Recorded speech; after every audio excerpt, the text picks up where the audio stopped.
di era-era Presiden Jokowi. Iya, iya. Kita kan menjadi negara yang sangat abai terhadap yang namanya Konflik governance. iya. Bahkan kan ya sampai urusan tiket aja bisa dirubah di MK lah, kurang lebih kan begitu ya. Itu kan gambaran investor tentang peristiwa hukum di Indonesia kan dipotretnya seperti itu. Kalau pemerintah ini tidak mau terjadi kayak Nepal, kayak Bangladesh, kan dia harus punya kekuatan untuk memberikan bansos dan BLT ke kelompok yang lebih luas, bukan hanya ke kelompok miskin rentan, tapi juga ke kelompok tengahnya.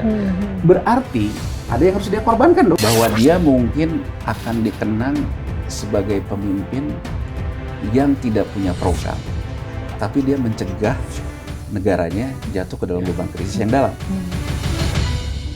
Mundurnya Direktur Utama Bursa Efek Indonesia Iman Rahman dan Ketua Dewan Komisioner Otoritas Jasa Keuangan Mahendra Siregar diikuti beberapa pimpinan OJK masih menyisakan tanda tanya di publik. Apakah ini semata karena anjloknya IHSG, Indeks Harga Saham Gabungan, atau ada yang lebih dalam dari itu, termasuk aspek politik dalam otoritas keuangan dan pasar saham di Indonesia?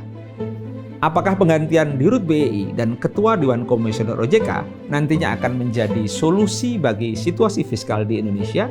Atau justru ada persoalan yang lebih fundamental dan substansial dari kondisi ekonomi kita? Juga bagaimana dampak langsungnya di masyarakat? Kita akan perbincangan ini dalam Open Minded bersama ekonom Dr. Zianwar Rizky, founder Bright Institute. Sebelumnya, silakan Sobat DN follow berbagai platform Diskursus Network dan jangan lupa komentari video ini.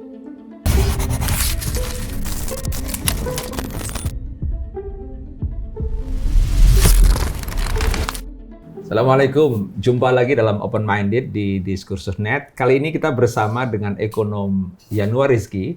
Saya panggil Mas Zianwar aja ya. Ya, boleh. Terima kasih sudah hadir di sama-sama, Open Minded.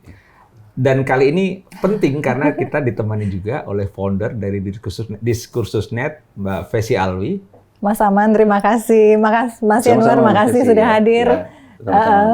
Mudah-mudahan perbincangan ini akan lebih seru dan saya sih pastikan pasti lebih seru ya. Insya Allah lebih seru. Terutama karena kita hari ini akan membahas tentang setelah beberapa waktu ini kan indeks harga saham gabungan anjlok, kemudian Direktur Utama Bursa Efek Indonesia Pak Iman Rahman mundur, OJK juga demikian, Ketua Dewan Komisioner OJK, Otoritas Jasa Keuangan Pak Mahendra Siregar, dan diikuti beberapa, ada Wakil Ketua Dewan Komisioner dan beberapa eksekutif yang lain juga mundur. Tentu ada hal yang kita ingin melihat, mendudukkan masalah ini sebenarnya seperti apa sih? Apakah ini semata-mata soal teknis dalam konteks ekonomi mikro atau sebenarnya ada hal-hal lain yang mungkin sisi politik dan sebagainya. Tapi sebelum itu saya ingin memulai dari ini Mas Zianwar. Ya, dampak ke masyarakatnya seperti apa sebenarnya? Baik, gini, mungkin kalau kita lihat dampak ke masyarakat ya, saya gambarkan dulu dalam mungkin sejak 2008 ya. Jadi 2008 itu kan krisis di Wall Street. Ya, jadi artinya karena gagal bayar kredit perumahan di Amerika Serikat. Ya, kemudian berdampak juga ke kita, ya. Tapi pada waktu itu yang perlu kita ingat gitu ya, bahwa dampaknya itu masih sifatnya baru ke nilai tukar yang sifatnya sementara. Dan kemudian gini, bedanya pada waktu itu Amerika Serikat kemudian menempuh kebijakan yang disebut dalam teknisnya quantitative easing. Jadi kalau orang ngomong tuh cetak uang. Jadi artinya bagaimana Amerika Serikat keluar dari krisis, membiarkan defisit dalam fiskalnya, APBN-nya, yang kemudian diserap oleh bank sentralnya, jadi semacam cetak uang. Nah, ini yang disebut dengan era uang murah lah. Kenapa uang murah? Karena Bank Sentral Amerika Serikat menurunkan suku bunganya. Kenapa menurunkan suku bunga? Karena kalau dilihat, Amerika Serikat itu sebelumnya bumerang. Dia menaikkan suku bunga dengan tujuan untuk menekan Cina, tapi malah kena ke Amerika Serikat sendiri. Karena naikin bunga KPR, kelompok masyarakatnya yang paling rentan nggak bisa bayar kredit perumahan. Nah, pada waktu itu kemudian turun suku bunga Fed rate karena untuk memberikan relaksasi terhadap gagal bayar kredit perumahan. Di sisi lain, dia mulai cetak uang. Jadi artinya pemerintah Amerika Serikat menerbitkan surat utang, dibeli oleh pelaku pasar. Pelaku pasar mendapatkan uang likuiditas, jadi bedanya dengan kita waktu di krisis moneter, ini yang disebut 9798, kalau 9798 kan modelnya bailout. Jadi bailout itu asetnya konglomerat yang punya masalah diambil, pemerintah kemudian menerbitkan surat utang. Nah, kalau di Amerika Serikat, bahwa dia yang namanya pelaku pasar butuh uang likuiditas, kamu beli dulu surat utang pemerintah Amerika Serikat. Setelah dia dibeli oleh Bank Sentral, oleh The Fed. Jadi artinya uang likuiditas diberikan oleh The Fed. Ini yang disebut dengan transaksi repo lah, repurchase segala macam. Nah, ini ada bunganya terkait repo ini. Jadi artinya saya menjual ke The Fed surat utang pemerintah Amerika Serikat, The Fed kasih uang ke saya, ada perjanjian kapan jatuh tempo, ada bunga. Nah, ini kemudian menguntungkan negara-negara berkembang atau yang disebut dengan emerging market, termasuk Indonesia. Kenapa? Karena ketika uang ini dicetak, ini juga mungkin kalau kita ingin lebih ke konteks kekinian misalnya. Tapi di 2008 itu kita kan juga kena krisis juga, kena dampaknya juga kan ya. Makanya sebetulnya sekarang ini Mbak Fetty ya, banyak yang juga mengatakan ide pemerintah itu untuk menerapkan yang disebut dengan modern monetary theory ini, ya, cetak uang, termasuk ketika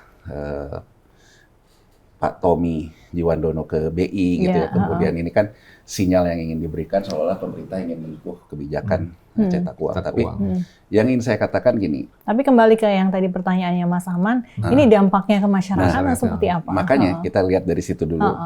Jadi ketika waktu itu ya, ketika negara maju itu cetak uang, maka uang itu sebenarnya dicetak di negara berkembang, di emerging market. Jadi uang itu akan mengalir dulu ke emerging market. Makanya kan kalau menurut saya itu kita diuntungkan. Jadi ketika yang tadinya seolah-olah mau kena krisis, malah kita dapat aliran uang yang deras, yang disebut dengan hot money itu. Dan itu terjadi sekarang. Dan itu terjadi. Tapi kemudian seperti saya katakan tadi, Amerika Serikat melakukan kebijakan tapering off dan sebagainya. Nah, poinnya adalah ketika Amerika Serikat membalikan arah yang tadinya uang murah, kemudian menghentikan operasi moneternya, rupiah kita tuh tertekan.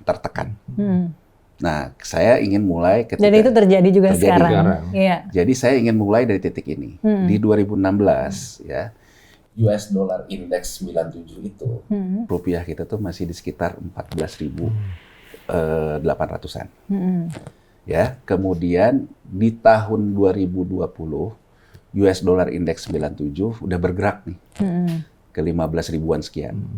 Nah, sekarang kalau kita melihat terakhir ini US Dollar Index 97 itu udah dari kan 16.700. Jadi sebetulnya kalau kita ngelihat walaupun kita mengatakan inflasi kita rendah, tapi nilai tukar kita inflasinya luar biasa.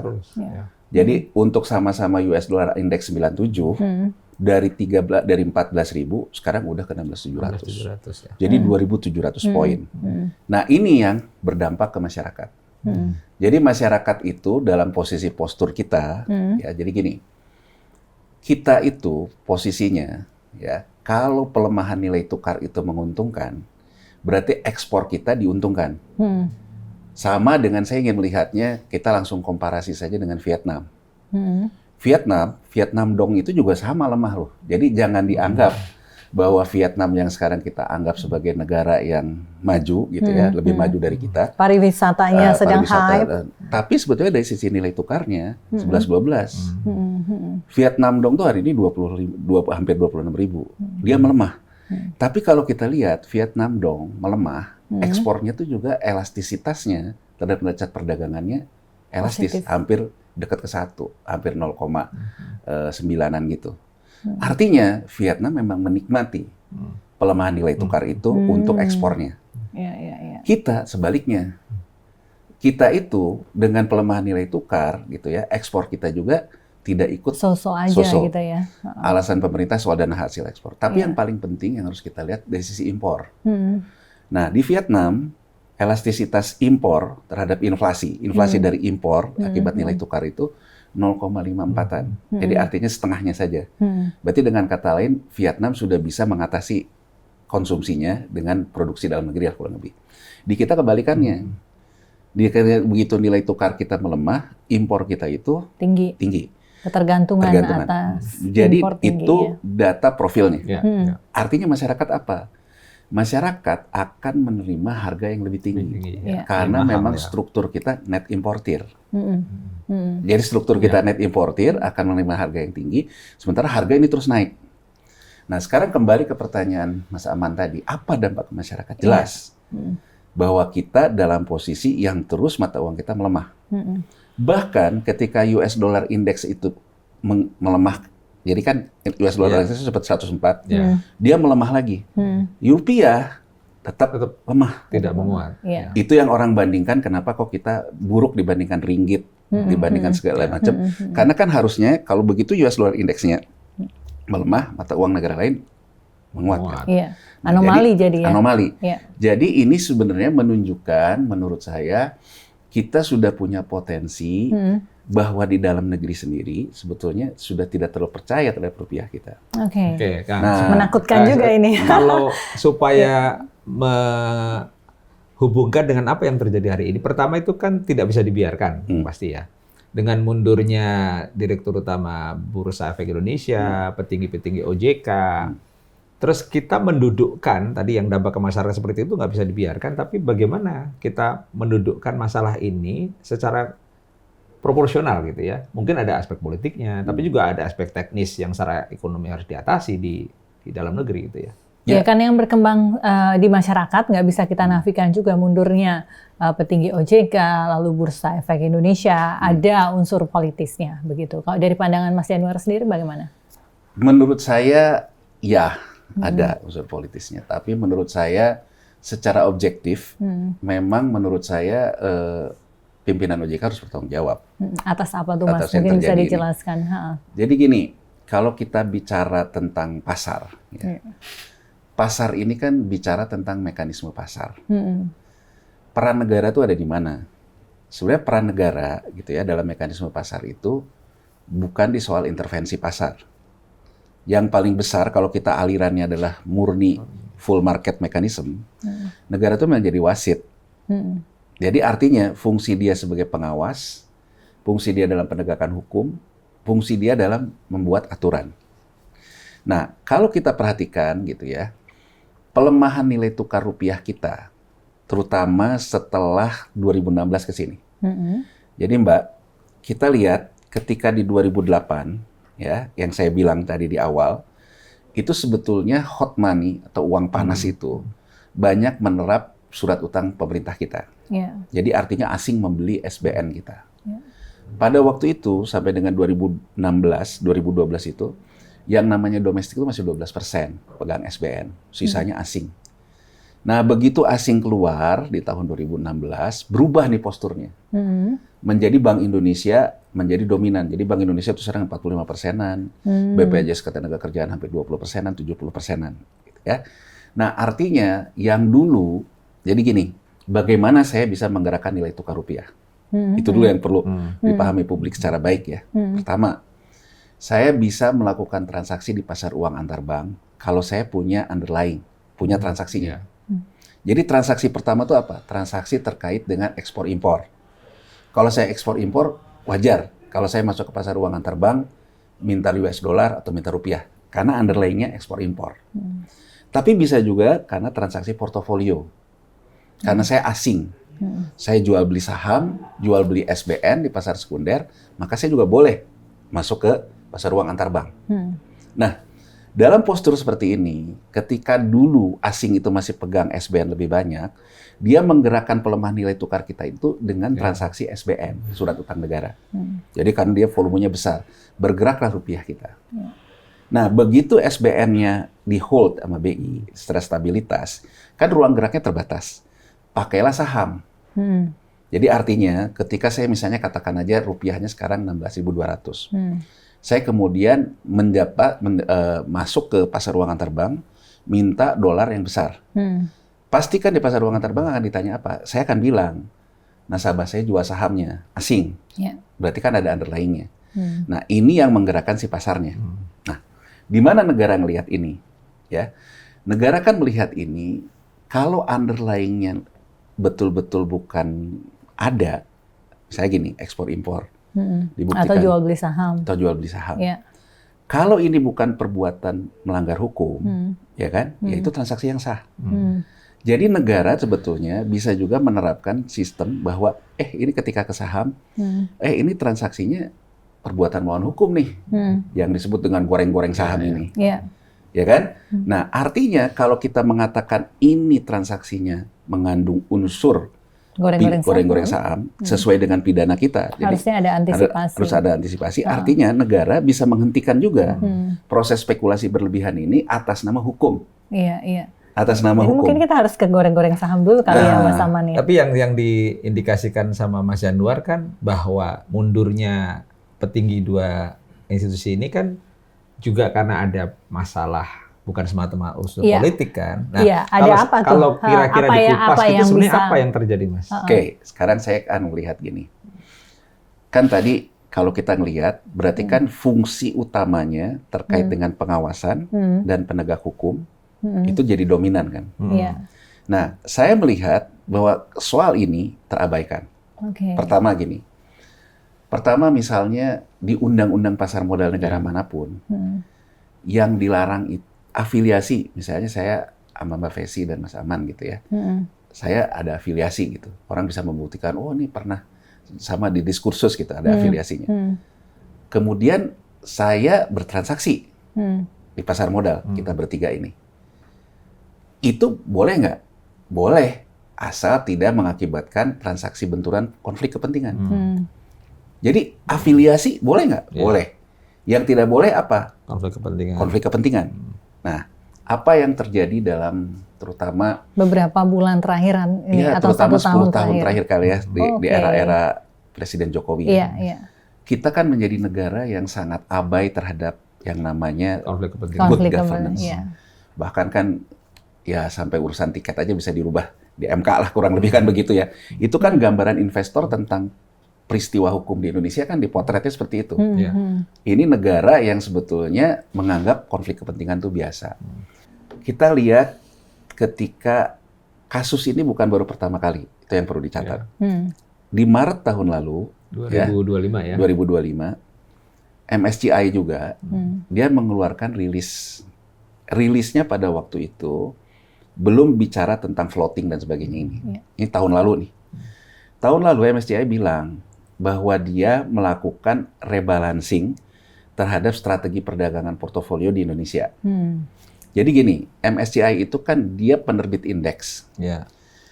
Perusahaan-perusahaan yang masuk dalam indeks MSCI itu, dia bisa mengambil pinjaman ke investment bankers di Amerika Serikat lah, atau di negara-negara maju lah. Ya. Nah dia bilang bahwa dalam list investasi dalam indeks MSCI di 2025, dia bilang merubah posisinya dari long ke short. Artinya apa? Kalau long itu, gitu ya, berarti saya percaya terhadap fundamental dari emiten, dari perusahaan-perusahaan yang masuk dalam indeks saya. Artinya gini, kalau saya posisinya long, Mbak Fesi ya dan Mas Aman ya, saya sebagai pengelola hedge fund itu akan taruh, let's say saham Telkom. Dalam perusahaan saya sebagai pengelola fund, ya hedge fund ini, Telkom itu saya taruh di neraca, di aset investasi yang dalam posisi hold, bukan diperdagangkan, bukan portofolio. Artinya yang saya harapkan bukan keuntungan dari tradingnya, jual beli sahamnya, tapi dividennya.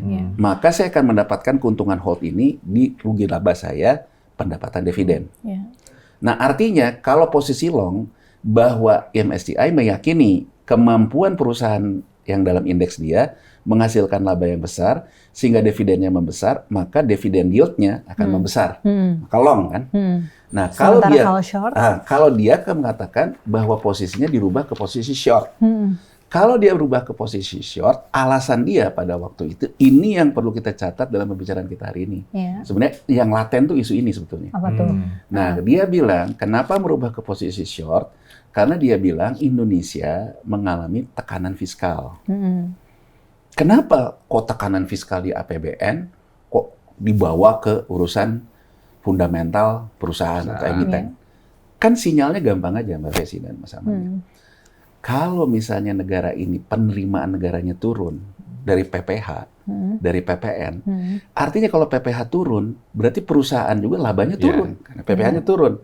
Kalau PPN turun, berarti konsumsinya juga turun, berarti pendapatan di atasnya pun turun. Jadi kalau sekarang saya mengkoreksi itu, informasi itu valid, benar. Bahwa saya melihat bahwa dividen yield-nya akan menurun. Kalau dividen yieldnya menurun, saya rubah dong.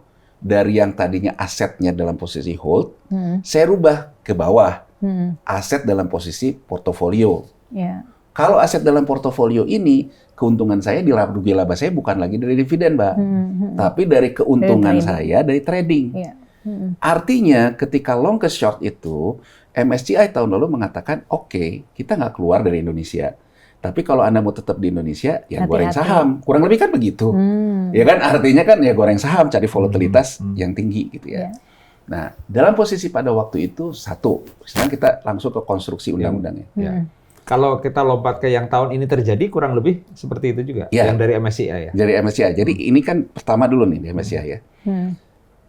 Ketika ini terjadi, informasi itu keluar, tidak ada yang bisa kita sanggah. Ya kan, Mbak? Tidak ada yang bisa kita sanggah. Artinya, ketika saham itu berkoreksi negatif atas informasi yang keluar, secara sistem pengawasan memang dianggap market mechanism. Informasinya benar, karena tidak ada yang bisa menolak. Tapi, ada polanya. Ketika sebelum rilis ini dikeluarkan, si indeks saham itu naik. Go to the moon itu. Naik ke atas. Ketika informasi itu keluar, turun. Nah, berdasarkan konstruksi sistem pengawasan bursa di negara manapun, ini ada pola ngegoreng kalau bahasa gampangnya. Jadi mungkin apakah menurut Mas Yanuar ada pembiaran begitu? Ya. Atau ada yang mendapatkan informasi tertentu sehingga dinaikin dulu, terus kemudian insider trading gitu. Turun. Nah, ada yang sebagian mendapatkan informasi tertentu sehingga yang ngambil kesempatan itu. Gitu. Lalu apa hubungannya dengan terus kemudian mundurnya para pemangku kebijakan di OJK dan BI? Tahun lalu ini tidak ada sama sekali nih proses pemeriksaan, proses segala macam. Berlalu begitu aja kayak sembuh sendiri. Ya kan? Tahu-tahu di Januari terjadi lagi sama. Dari sisi informasi keluar lagi. MSCI keluarin informasinya ke isu tentang free float. Free float ini isunya benar nggak? Benar. Tapi polanya diulang lagi. Sebelum informasi ini keluar, indeksnya dibawa ke atas. Setelah informasi keluar, dibawa turun. Nah, jadi kalau dilihat dari sisi ini, dari sisi fungsi dia sebagai wasit, ketika yang di tahun lalu Anda biarkan dan sekarang terjadi lagi, menurut saya mereka punya tanggung jawab moral terhadap sistem pengawasannya. Saya ingin menggambarkan gini, kan kalau yang digambarkan oleh Purbaya, oleh segala macam, dianggap bahwa surat MSCI di September tidak dijawab, tidak direspon. Menurut saya itu satu soal juga. Tapi soal terkait dengan peran pengawasan dan peran penegakan hukum itu juga masalah. Nah, jadi kalau kita lihat, menurut saya begitu kita katakan, misalnya saya tanya gitu, ini OJK bursa ini ada apa? Dia tidak bisa menjelaskan. Ya, jadi kalau menurut saya dari sudut pandang objektifnya, berarti kan ada kegagalan institusi dalam melakukan fungsinya sebagai pengawas penegak hukum, dalam fungsinya sebagai regulator dalam artian merespon surat tadi. Nah, kalau dalam hal kayak gini, karena ini sudah berulang dan dampaknya itu melemahkan nilai tukar yang bisa berdampak luas ke masyarakat, menurut saya memang mereka harus bertanggung jawab. Artinya, secara objektif. Pengunduran diri ini sudah benar gitu ya, dalam konteks pertanggungjawaban ya. Iya, kan harus. Bahkan kalau menurut saya akan lebih baik kalau memang datang dari diri mereka ya kan. Kalau sekarang yang muncul kan seolah-olah disuruh ada tekanan dan segala macam. Karena kalau menurut saya memang harus ada yang bertanggung jawab. Ini kan kegagalan institusi ya, kegagalan institusi OJK, kegagalan institusi bursa, ya tentu harus yang tanggung jawab. Iya, gitu. Dan tapi sudah benar kan, sudah benar ada pengunduran diri. Tapi kemudian yang berkembang di masyarakat kan bukan seolah-olah, mungkin ada juga aspek itunya bahwa ada aspek politik yang membuat mereka kemudian secara vulgar menampakkan ke publik bahwa mundur rame-rame gitu ya. Nah, kalau dilihat dari sisi itu, apa memang ada problem dari sisi mungkin pergantian orang, membersihkan sebagian yang dianggap mungkin tidak sesuai Kalau dengan dilihatnya kebijakan. dari kacamata itu, ya sejak keluarnya Undang-Undang P2SK, Iya. ya P2SK ini pertama 2023 Mbak Fesi, ya. 2023 itu, tapi kemudian ada yang gugat ke MK, terutama terkait dengan penegasan penyidikan di industri jasa keuangan hanya OJK. Itu sebenarnya di Undang-Undang OJK. Kemudian kan ada yang menuntut ke MK bahwa penyidiknya nggak hanya OJK, tapi ada polisi dan Kejaksaan Agung. Keluarlah putusan MK. MK membenarkan itu. Nah, di 2024, setelah pemilu, begitu DPR baru, nah ini kan putusan MK ini dirubah ke revisi UU P2SK. Iya. Tadi saya ingin menjawab pertanyaan Mas Aman. Kalau dilihat dari kacamata itu, di Undang-Undang P2SK yang momentumnya merevisi akibat MK mengatakan boleh Polisi dan jaksa. polisi dan masuk, jaksa, ya. DPR dan pemerintah juga memasukkan bahwa pimpinan OJK, Dewan Komisioner OJK, Gubernur dan Dewan Gubernur BI, itu tidak sekuat lagi seperti di undang-undangnya. Oke. Jadi artinya apa? Di undang-undang itu memungkinkan DPR melakukan evaluasi kinerja yang bisa mengusulkan pemberhentian. Di undang-undang lamanya yang namanya OJK independen dan BI independen, mereka tidak bisa. Mereka tuh kecuali sudah dibuktikan ada tindak pidana segala macam. Nah, Undang-Undang P2SK melatarkan itu. Sebelum rame-rame ini, kemudian juga muncul Pak Tommy Juwandono, ya. Itu nanti kita bahas karena kemudian menarik sekali ketika OJK mulai muncul dan kemudian menjadi ada sebagian orang menyatakan lembaga yang super body, begitu. Akan arahnya akan dibawa kemana sih oleh negara ini fungsi OJK dan BI ini? BI apakah akan dikuatkan kembali begitu? Lalu kemudian bagaimana juga pasar dan juga Mas Yanuar begitu sebagai pelaku dan juga pengamat merespon masuknya beberapa nama di struktur BI. Apakah akan kembali BI sekuat yang dulu dan bagaimana nasib OJK? Nanti kita bahas di segmen selanjutnya ya Mas Aman ya. Oke. Karena ini kebetulan kita di toko buku Mas Yanuar dan Mas Aman. Kita ada toko buku namanya Bukuku. Begitu itu toko buku online dan offline juga gitu. Offline-nya bisa dilihat di sini di Diskursus Office gitu. Jadi selain daripada kita menjual buku-buku second, buku-buku bekas. Jadi Mas Yanuar mau buku apa aja, insya Allah ada di sini gitu. Nanti mungkin bisa milih-milih gitu. Kita juga ada kerjasama dengan beberapa penerbit. Ada Mizan, ada Gramedia begitu.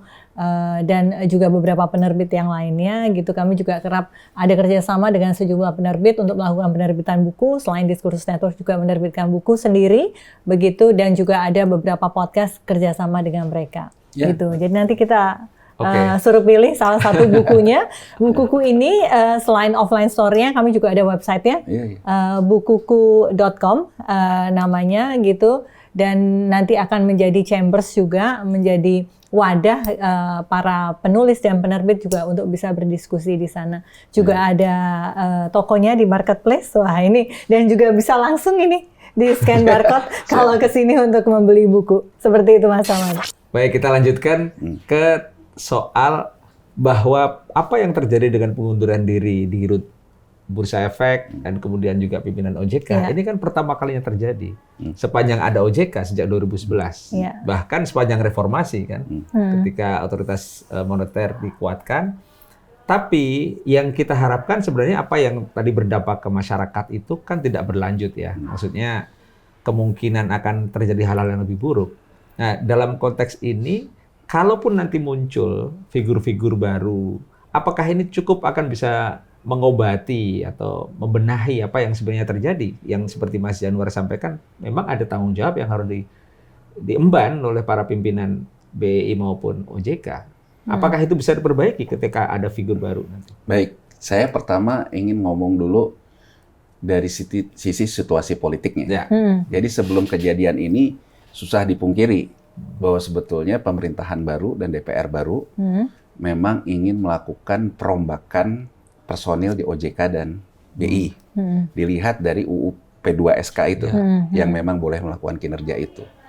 Cuman mungkin ya OJK keburu dia juga ada salahnya gitu ya, jadi kena dalam peristiwa yang berbeda. Nah, saya ingin menjawab pertanyaan Mas Aman gini. Kita sebetulnya melihat substansi masalahnya, atau melihat ini momentum dari kemarin juga gue pengen ganti lo, kurang lebih kan gitu ya. Jadi artinya mumpung kayak gini ya udah cuman ganti dengan pemain yang disiapkan gitu ya. Nah, kalau menurut saya, kalau kita menyadari isunya, ya isu yang dimainkan ini loh, ini bukan sebenarnya isu nih, bukan kaleng-kaleng. Jadi kalau misalnya selalu dikatakan bahwa kita lobby MSCI, lobby Moody, ini bukan soal lobby loh. Ini memang kalau menurut saya soal angka di atas kertas. Pertama, ya, kita bicara MSCI jangan terjebak di persoalan free float-nya. Yeah. MSCI di tahun lalu yang dia katakan tekanan fiskal.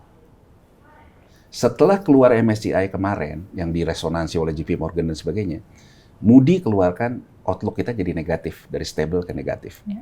Poinnya adalah poin yang sebetulnya dikatakan MSCI tahun lalu. Indonesia mempunyai tekanan fiskal. Kalau kita lihat dari 9 poinnya Moody, ya itu kan sebetulnya terkait dengan situasi yang juga kemungkinan bisa menimbulkan situasi sosial politik, terutama poin 9. Yeah. Nah, sekarang kita lihat apa yang terjadi di atas kertas. Ya, yang terjadi di atas kertas itu kan begini. Ada data dari Bank of International Settlement. Jadi Bank of International Settlement itu anggotanya bank-bank sentral seluruh dunia, tapi terkait dengan sistem pembayaran. Data Bank of International Settlement dalam 10 tahun terakhir ini, terutama sejak yang saya bilang Amerika cetak uang itu, terjadi pergeseran. Aset keuangan itu tidak lagi di perbankan di negara maju, tapi di lembaga keuangan non-bank, terutama investment bankers dan hedge fund. Ya, kalau di negara berkembang ya udah, tapi masih perbankan masih diandalkan lah. Nah, Bank of International Settlement mengatakan bahwa aset terbesar yang dikuasai oleh investment bankers ini sebenarnya surat berharga. Jadi berbeda dengan era bankers. Kalau ala banking kan dulu kredit dan sebagainya. SBN. Nah, SBN. Surat berharga apa yang terbesar? Ternyata surat berharga yang terbesar itu di grafiknya surat utang pemerintah, bukan hanya Indonesia, global. Ya Amerika, ya Jepang, ya Indonesia segala macam. Nah, jadi dalam titik pandang Bank of International Settlement, ini akan ada kemungkinan yang namanya bubble di surat utang, crash. Surat utang ini crashnya di mana? Nah, Mbak Vesy, buat kita ngelihat peristiwa ini, pernahkah dunia ini dilanda oleh krisis akibat surat utang? Pernah jawabannya. Pertama, kapan? Pertama kali ada gagal bayar surat utang tahun 1864. Yang gagal bayar itu Amerika Serikat. Tapi pada waktu itu kan belum globalisasi. Jadi dia hanya gagal bayar ke masyarakatnya akibat perang sipil lah. Gagal bayar itu kemudian potensi lagi terjadi di Amerika ketika mereka kena Great Depression setelah flu Spanyol 1929. Tapi pada waktu itu Franklin Roosevelt, Presiden Amerika Serikat, ngeluarin undang-undang merevaluasi harga emas. Jadi harga emas tuh direvaluasi pakai undang-undang. Kenapa kayak gitu? Itu cetak uang zaman itu. Dengan emasnya naik di neraca bank sentral tuh memungkinkan untuk cetak uang menyerap surat utang pemerintah. Nggak jadi gagal bayarnya di Amerika Serikat. Karena Amerika Serikat membuat emas jadi naik pakai undang-undangnya. Tapi ini memicu perang dunia kan? Karena pada dasar ketidakstabilan. Itu satu. Setelah perang dunia itu, Amerika Serikat sebagai pemenang perang terikat dengan yang namanya Marshall Law itu, dia salah satu menterinya yang disebut Marshall itu ya. Dia harus membiayai pembenahan Eropa yang rusak karena perang. Tahun 70 Amerika ini diserang lagi. Ini Anda sudah melanggar konsensus kita terakhir tahun 44. Kok uang beredarnya sudah nggak sama lagi antara rasio emas dan uang beredar. Tahun 71 Presiden Nixon ngeluarin undang-undang berbeda sama Roosevelt. Di tahun 71, Presiden Nixon mengatakan sudah tidak lagi mengacu ke emas. Nah, pada waktu itu naiklah petrodolar itu, digantikan oleh yang namanya minyak. Tahun 70-an ke sini 70 sampai 77. Nah, 70 sampai 77 ini juga Amerika Serikat perang dagang sama Jepang. Percis kayak sekarang sama Cina. Nah, tahun 77 orang mulai ribut nih. Ini surat utang nih bisa bubble karena si harga minyaknya bubble. Kan nggak mungkin naik terus ke atas kan. Mulai turun puncaknya di 78. 78 yang gagal bayar benerannya bukan Amerika Serikat, walaupun orang ributnya Amerika Serikat dengan Jepang. Yang gagal bayarnya di Meksiko. Nah, saya ingin mengatakan, apa yang sekarang saya katakan di atas kertas angka kita nggak baik-baik amat. Meksiko, ya, tahun 77, dia selalu mengatakan bahwa dia pengelolaan utangnya terbaik. Karena rasio utang terhadap GDP-nya 31%. Sama dengan argumentasi kita yang selalu mengatakan kita masih aman. Karena rasio utang kita terhadap GDP-nya hanya 40%, terbaik di G20. Saya ingin mengatakan history repeat on itself. Bahwa Meksiko juga mengatakan aman dari sisi debt to GDP rasio.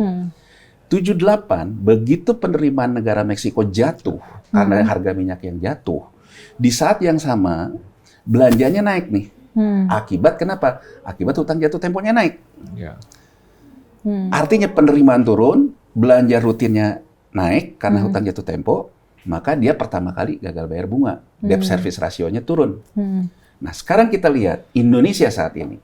Indonesia saat ini penerimaan negara turun. Turunnya karena apa? PPH dan PPN yang turun kan. Belanja rutinnya naik nggak? Naik. Karena hutang jatuh tempo kita banyak di tahun 2025, 2026, 2027 tertinggi dalam sejarah kita. Yang jatuh temponya tuh 850 T-an, Mbak Desi. Bunganya 550. Jadi kalau kita lihat nih dalam postur APBN kita, belanja rutin kita pertama gaji pegawai. Hutang jatuh tempo masuk di sini nih. Sesuatu yang harus kita bayar. 850. Bunga 550. Pemerintah juga masih ada defisit 800 pembiayaan utang baru. Jadi sebetulnya yang kita lihat di tahun 2026 ini, pemerintah perlu uang tunai agar 850 yang jatuh tempo bisa dibayar, bunga 550 bisa dibayar, itu 1.200-an sendiri. Pemerintah juga butuh untuk membiayai ekspansinya dengan MBG dan sebagainya itu 800. Berarti kan sebenarnya pemerintah itu membutuhkan 800 plus 850 ini 1.600 ya? 1.600 T ya? 1.600 T. Nah, pertanyaannya, apakah kita bisa melakukan yang namanya seperti Amerika merubah undang-undang kan nggak? Kita tidak punya kemewahan itu. Nah, yang harus kita lihat sebetulnya statement dari Menteri Keuangan Sri Mulyani tahun 2024 di DPR. Menteri Keuangan pada saat itu. Ya. Waktu itu Menteri Keuangan Bu Sri Mulyani mengatakan di DPR, yang 2024 400 T itu kan ditanyakan juga oleh anggota DPR. Bu Sri Mulyani mengatakan, Bapak Ibu sekalian kan juga tidak terasa toh, bahwa 400 itu kita revolving. Revolving itu artinya surat utang lama ditukar surat utang baru. Nah, 2025 kemarin kita lewat nih, nggak gagal bayar. Tapi 2026 berlanjut kan? Revolvingnya berlanjut. Nah, pertanyaannya sekarang simpel aja. Apakah revolvingnya masih bisa diampuh? Kalau kita lihat revolvingnya dari mana? Domestik tambah naik. Artinya domestik tambah naik itu apa? Perbankan domestik terus nambah terus, BPJS ditambah terus, DAPEN nambah terus. Ini kan terbatas. Bank Indonesia pun semakin terbatas kan. Jadi menurut saya, terlepas dari kita bicara tentang banyak hal itu, isu utama kita punya kerentanan fiskal. Dalam kerentanan fiskal ini kan asumsinya kalau kita nggak bisa ningkatin penerimaan, kita setting belanjanya. Makanya kan orang banyak bilang, kalau gitu adjustment dong, soal MBG-nya, soal segala macam. Jadi kita yang penting mencegah dulu gagal bayar ini terjadi. Nah, menurut saya ya respon yang diberikan oleh pemerintah, terutama oleh Presiden Prabowo ya, ini dari sinyal yang saya lihat. Presiden Prabowo kan pergi ke Davos, World Economic Forum. Sebelum ke situ, Mas, jadi kalau dari penjelasan yang cukup lebar dan detail, sebenarnya ada dua hal ya. Berarti ini menyangkut satu, geopolitik ekonomi sebenarnya. Alih-alih hanya soal domestik. Tapi bukan berarti domestik nggak ada PR. Justru PR-nya di dua-duanya nih. Kalau melihat pola yang terjadi di 70-an ya, 78 di Meksiko dan seterusnya. Justru posisi kita lebih lemah dari itu sebenarnya kan. Nah, melihat situasi itu, pertama, apa yang sebenarnya dilakukan Presiden? Ya, tadi mau diceritakan soal Presiden ke Davos dan sebagainya. Melihat geopolitik ekonomi sebenarnya harus lebih diwaspadai lah kira-kira begitu. Tetapi yang sebenarnya lebih mengkhawatirkan kita sebenarnya, kalau bubble ini berlanjut di Indonesia, suatu saat akan meletus. Apakah akan crash dan itu tinggal menunggu waktu kalau melihat ini, Mas. Jadi gini, Mas Aman ya, kalau menurut saya yang harus kita lihat itu bahwa dunia itu sebetulnya sedang bertaruh lah, sedang bertaruh bahwa dunia ini akan mengalami krisis surat utang, tapi tidak tahu di mana. Di Nah, mana dan kapan dan mungkin kapan. ya. Dari isu yang sekarang beredar dari lembaga rating dan sebagainya, kelihatannya di-push terjadi di Asia. Indonesia. Oh, spesifik ke Indonesia, Iya kan? bukan Asia. Ya, Indonesia kan gini, kalau kita lihat dari sisi geopolitiknya, Iya, iya. begitu Meksiko gagal, merembet ke semua negara Amerika Iya. Latin. Sehingga akhirnya jadi krisis Amerika Latin. 78-an ya. Ya, makanya sekarang Amerika dengan gampangnya ini ke Venezuela dan sebagainya, itu kan bagian dari rentetan Histori panjang itu histori ya. panjang. Saya melihat gini, kalau Amerika Serikat menganggap bahwa sekarang lawannya adalah Cina, ya, maka dia menginginkan Cina krisis Iya, kan. krisis. Tapi kan langsung ngantem Cina kan nggak Berat. mudah. Nah, di sini menurut saya dari sisi geopolitiknya, kalau Indonesia yang crash, Indonesia yang gagal bayar, maka akan merembet jadi krisis Asia kan. Ya kan? Jadi secara geopolitik. Tapi saya ingin menukik apa yang dikatakan Mas Aman tadi. Geopolitik satu hal, tapi kita tidak mungkin menjadi permainan isu dari geopolitik kalau isunya tidak ada. Jadi kalau nggak gini Mbak Fesi, aku mau ngomong, kalau memang kita nggak ada masalah fundamental, nggak ada masalah di meja kasir, isu just isu. Ya. Artinya bahwa kenapa kita jadi sasaran isu, ya karena salah diri kita sendiri loh. Rentan. Ya kan Secara bahwa, fiskal kita rentan, jadi kan? saya ingin mengatakan gini ya, kan muncul juga narasi seolah-olah bahwa pemerintah sekarang ini diserang oleh asing dan kemudian segala macam. Kan kalau saya gini ngelihatnya, asing tidak akan pernah bisa menyerang kita kalau kita memang membenahi pekerjaan rumah kita. Ya. Nah, kan kalau menurut saya gini loh, problem utamanya adalah siapapun yang berkuasa mewarisi hutang yang jelek, postur yang jelek. PR-nya banyak sekali. PR-nya banyak. Dan menurut saya kalau kita ngelihat dari sudut pandang stabilitas, saatnya saat ini kita concern dulu ke stabilitas, bukan ke growth. Jadi artinya terlepas itu dulu salah dan sebagainya, kita atasin dulu kan, gagal bayar. Atau kalau mau lebih berani gini, kalau mau lebih berani kan sebetulnya kita bisa mengajukan ke bondholder meeting, jadi ke para pemegang surat utang, ya di luar tentunya di luar domestik. Kita mengatakan hutang yang terbit di masa lalu ini penuh dengan korupsinya. Keberanian dari pemerintah juga untuk mengatakan persoalan namanya. Ini kan seperti yang dilakukan oleh Deng Xiaoping ketika memulai reform di Cina, kan, bahwa dia nggak ada ampun kan terhadap itu. Berarti kan ketegasan dia soal itu bisa menjadikan salah satu bukti kepada bondholder meeting, ini bukan soal saya nih. Soal di masa lalu yang saya sudah tegaskan hukumnya, saya tegakkan hukumnya. Ini kalau kita belajar ke Cina tahun 80. Atau ya udahlah persoalan dalam negeri kita atasin dulu, kita nggak gagal bayar dulu. Kita fokus, artinya kita fokus dulu uang yang ada untuk sampai 2027 bisa nggak gagal bayar. Berarti kan spendingnya kita kurangin nih. Nah, kalau saya lihat kan sinyal ini juga nggak ada. Tapi Dengan- justru yang dilakukan Presiden Prabowo kan justru di geopolitik ya. Dia Nah. misalnya masuk ke BOP, terus segala macam. Itu kan kira-kira itu kan memperkuat lobby Ya. di geopolitik internasionalnya kan. Ya, jadi artinya saya ini sakit. Anda tahu saya sakit. Tapi kita cincai lah, kurang lebih kan begitu Iya, kan. iya. Jadi yang dilakukan itu, kalau menurut saya sejauh ini sinyalnya, bahwa yang dilakukan sinyal oleh Presiden Prabowo itu bukan membenahi PR-nya. Bukan juga mencegah resiko ini terjadi karena kita tetap menginginkan pro-growth. Jadi intinya, pemerintah tetap yakin kita tetap dengan konsep pro-growth, sepanjang yang di seberang ini bisa kita anggap bernegosiasi. Ya. Nah, makanya kan kalau menurut saya sinyal awal tahun ketika di Davos itu, Presiden mengatakan Indonesia tidak pernah ada sejarahnya gagal bayar. Ya. Artinya Presiden menyadari isu besarnya itu, bukan soal saham nih. Isu Ya, besarnya adalah soal gagal Gagal bayar bayar. surat utang. Ya.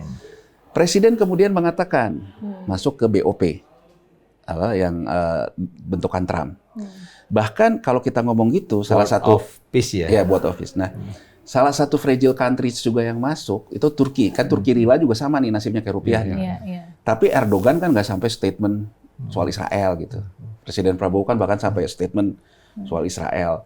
Nah kemudian kalau saya lihat, dan dia kemudian ketemu dengan beberapa investment bankers di London gitu ya dengan komitmen.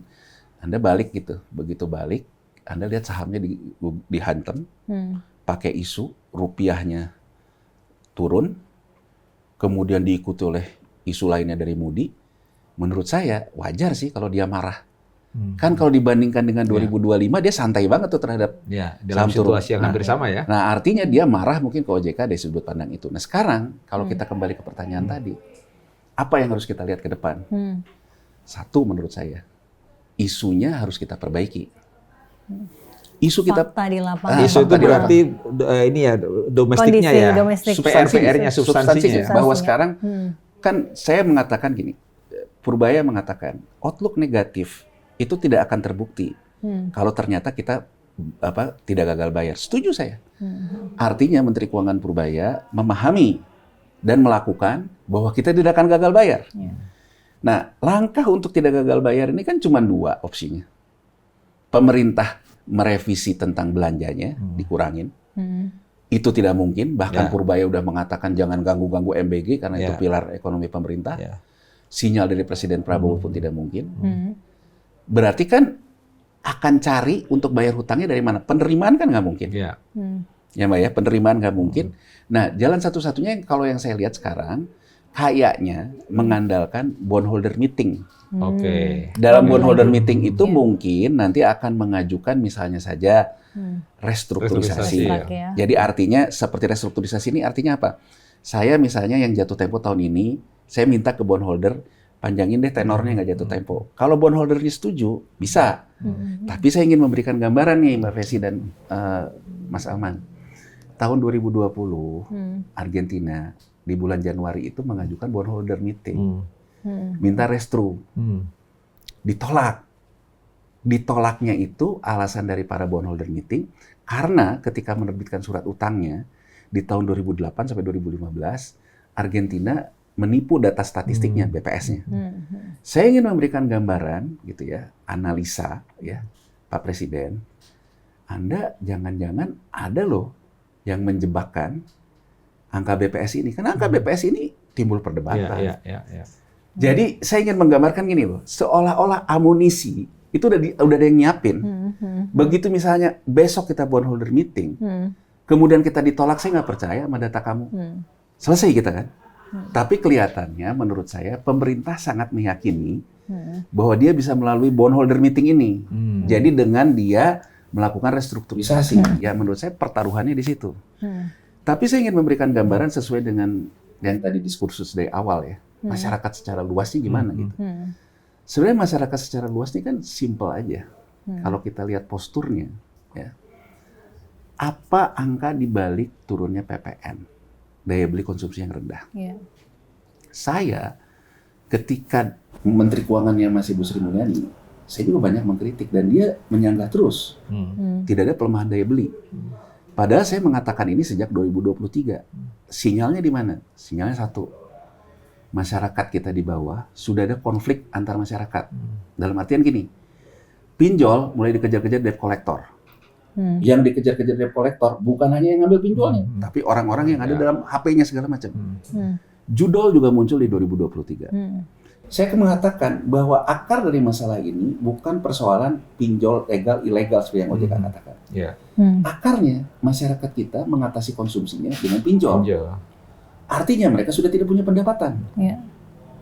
Kita lihat lagi datanya, Mbak Fesi dan Mas Amin.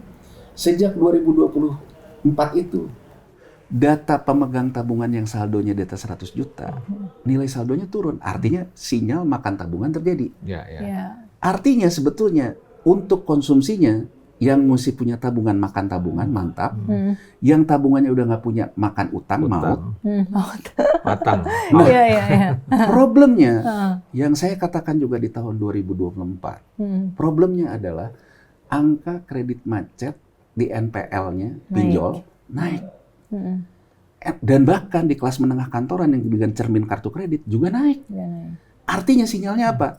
Ngutang pun udah nggak punya plafon loh. Nah, ini kita masuk sinyal ketiga nih. Sinyal ketiga, kalau mantap udah nggak bisa, maut udah nggak bisa, mulai nyopet kan, Mbak. Kalau di kelas menengah bawah kan, Hmm. ya kalau di kelas gorengan saham ya ikut ngegoreng lah ya. Tapi kan kalau yang di bawah timbul konflik Iya. sosial kan. Coba kita lihat sekarang. Kalau kita lihat situasi di medsos, jangan kan medsos deh, di WA deh kita deh. Tahu-tahu ada teman kita bilang, oh itu bukan saya, nipu. Makin banyak kan. Kemudian kita dengar di tol, orang ke bandara, tahu-tahu ada batu gitu kan. Sinyal kriminalitas yang meningkat ini, menurut saya hati-hati nih. Bahwa sinyal daya beli yang turun sudah meningkat ke arah konflik antar masyarakat.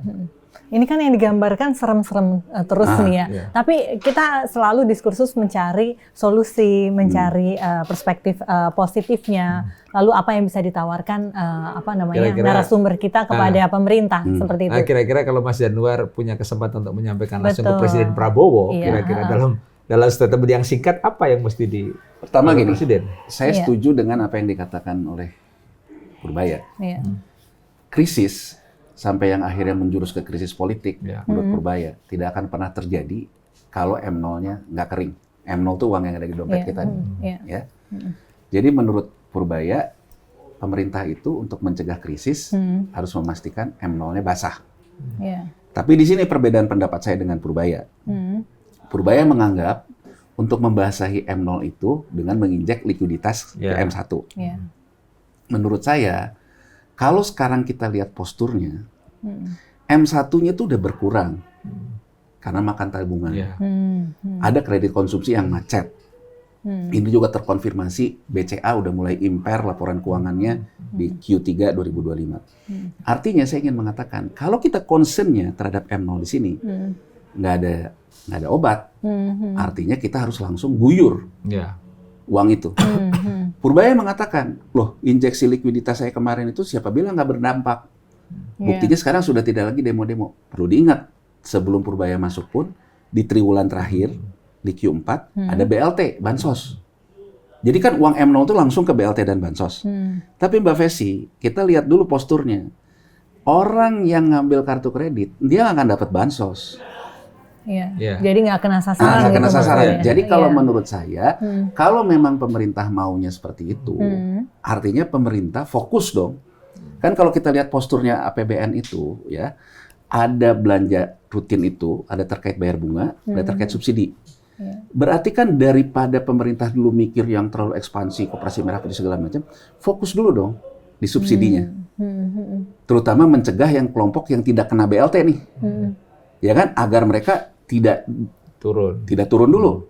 Suntik dulu itu gitu. Jadi menurut saya MBG mungkin bagus gitu. Tapi menurut saya mungkin dalam jangka pendek kita kan perlu mencegah krisis. Ya, ya.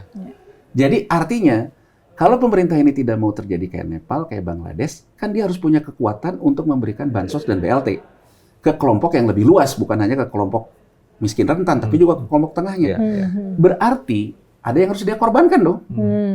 Ya. Iya kan? Karena kan itu digedein di Iya. sini, berarti kan harus ada yang dikorbankan. Belanjanya Ya. dikorbankan. Berarti kan menurut saya hitung-hitungan belanja ini kalau kita fokusnya di sini, kita gedein di sini, ada yang dikurangin dong di sini.